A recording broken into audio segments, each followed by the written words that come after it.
Hi, I'm Jim Berggren, pastor at Holy Cross Lutheran Church in Houston, Texas, and this is a sermon for the second Sunday of Pentecost, uh, which is 6/7/26 this year, Matthew 9:18 to 26. Interruptions, aren't they aggravating? You're immersed in the storyline of a good television program, and your training of thinking and viewing is interrupted by Mike the Pillow Guy with a commercial for pillows, dog beds, and mattress covers. Direct from his factory in Minnesota, you adjust your mental context for this whole new set of information. And Mike breezily says, and now I interrupt this message to tell you about Giza Dreams sheets. Well, he shows you a map. Not of Minnesota, but of the Nile Delta in Egypt, where cotton is grown for his special sheets. The land of Goshen. Interrupt this message. Words indicating high importance, maybe even emergency status, breaking news. A major interruption has been majorly interrupted. Your mind is baffled in the throes of ideational whiplash and the confusiousness of this maelstrom. You might buy more stuff simply to achieve conceptual parity. Genius level marketing. It is exactly how gospel writers Mark, Matthew, and Luke blend opposing storylines to create a wonderful recounting of how Jesus healed two totally different people from opposite life situations with opposite health needs. This healing, miraculous switcheroo, reordered chaos and creation from despair and death to creation of social parity in a caste system. Let go of diminished human isolation and lifted up the faith and mercy that creates hope and life. It's actually a single healing with two widely disparate components colliding at the cusp of an interruption of mortal consequence. Let's begin by noting that Jesus heals at the absolute extremes of the social margin.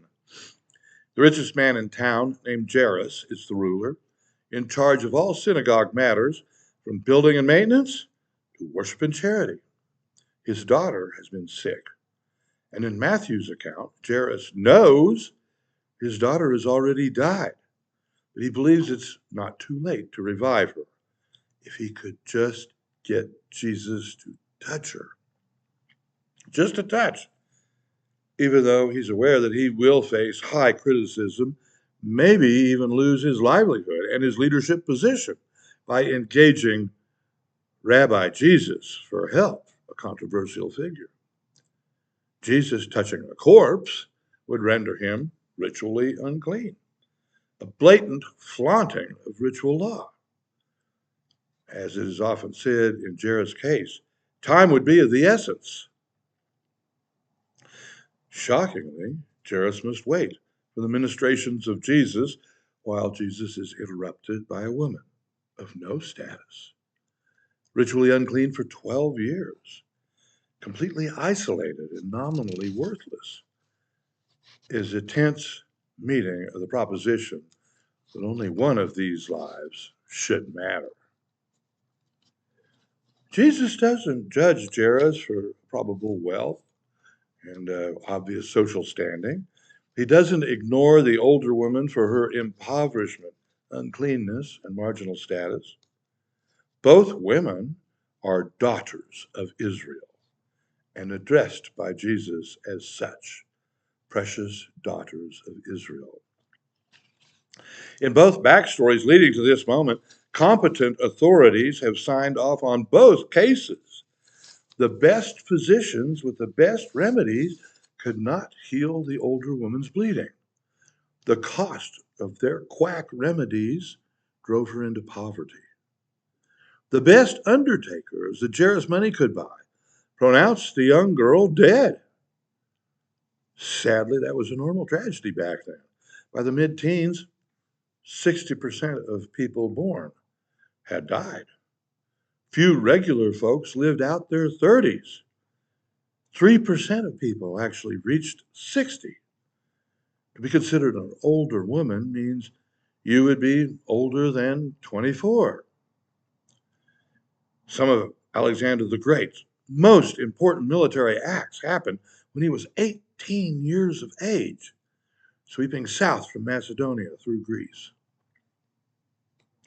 Both storylines involve serious ritual uncleanness. Jesus, in touching either woman, will be unable to legally function unless his touch removes the potential for defilement. Jesus can't be accused of uncleanness from touching the woman with a bleeding discharge if she's now clean. Nobody actually witnessed her touching Jesus' garment. He just felt it happen. And Jesus can't be accused of touching a corpse if she's now walking around and eating. This reinforces the truths from the first section of today's gospel concerning Matthew and the complaint that Jesus eats with sinners and the unclean. And Jesus' reminder to the Pharisees of Hosea's words, I desire mercy, not sacrifice. These two women likely never met or would ever meet, but they're connected as creational equals through the agency of Jesus. They're, in fact, absolutely necessary for each other in the grand design. They are together in their need for a healing solution in their dilemmas concerning the blood of life. Gospel writers speak with amazing candor about volatile, taboo subjects. The older woman has experienced 12 years of death, uncleanness, isolation, subsequent poverty. The girl has only experienced 12 years of life. She would have been born the same year that the older woman began unstoppable bleeding. On that same day, both were healed. One stopped bleeding and it restored her life. The other had her life restored so that her lifeblood would flow. She would mature and eventually produce life. Throughout the Bible, blood is life. Menarche, cut short by death, is restored or begun by an anomaly of menopause, gratefully concluded, all by Jesus' healing agency. Each woman needs what the other woman has. The blood of death becomes the blood of life. And the universe is balanced. Parity is achieved. Now, Jairus, in faith, is bowed down before Jesus as an indication that they are social equals and he is in need. It is a bold move considering the political climate.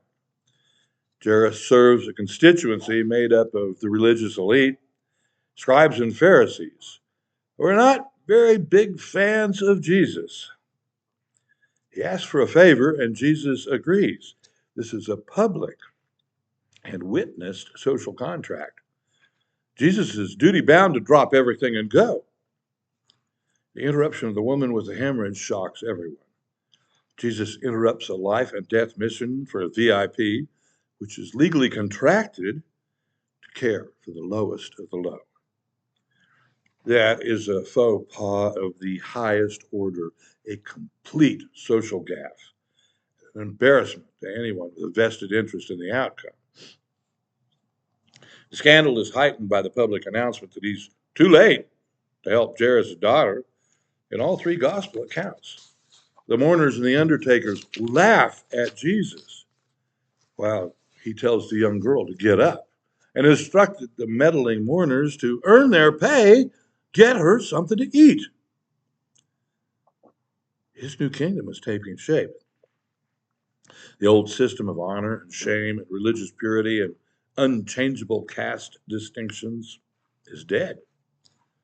That is the symbolism of the death of Jairus' daughter. Wealth, privilege, and entitlement are not salvation. Her age of 12 reminds us of the tribes of Israel, who may not survive the first century AD if they don't see that the new kingdom is new, very different social order with equal status and opportunity for each. The new kingdom is life giving and affirming for all sides. Jesus lifts us all up. No one has to miss his kingdom party. And we all deal with interruptions. Things are going to a plan, and then sickness, tragedy, violence, winning the lottery happens. Everything changes. At age 25, I had several goals worked out for my life in the first parish I served, Holy Trinity, Houston. Seminary had insisted on each graduate developing a 5-year plan. So, 54 days after I arrived, on August 23rd, 1975, in North Houston, the church building burned down. There's an interruption for you. Make a dear friend, and one of you moves away. What a lonely interruption. Be part of a love that will never die. And then one of the parties does. Tragic interruption. Interruptions are exasperating, but we know that life changes and throws us curved balls. Get used to it. Here comes another interruption. Whatever it was I started doing a long, long time ago is a distant, irrelevant memory because of all the distracting and the beautiful interruptions, which have just kept rolling over me like breakers through my whole life. You can be paralyzed by interruptions and pull back and isolate, but that doesn't gain anything. Or you can make interruptions pay and produce miracles for you. You can withdraw forever because of the interruption of a lost love, or you can write $1 million song. A guy had a house on stilts by the river. He kept chickens in the pen below the house. The river flooded, the chickens drowned. He was depressed and decided he was going to move. But his neighbor advised, get some geese instead. Geese can swim, and their eggs are bigger. Christian faith has little to do with what happens to us. It has everything to do with how we handle what happens to us. The highs make us glow, but the lows make us grow. The cross on Calvary is without a doubt the ultimate interruption through which Christ creatively offers salvation for all. Interruption is a second chance on the current plan, an opportunity to be alert for God's miracles and our responsive ingenuity. So we thrive in a world of interruptions, both good and bad. We can thrive because unclean, we are nevertheless touched by Jesus, the man with a flow of power. Amen.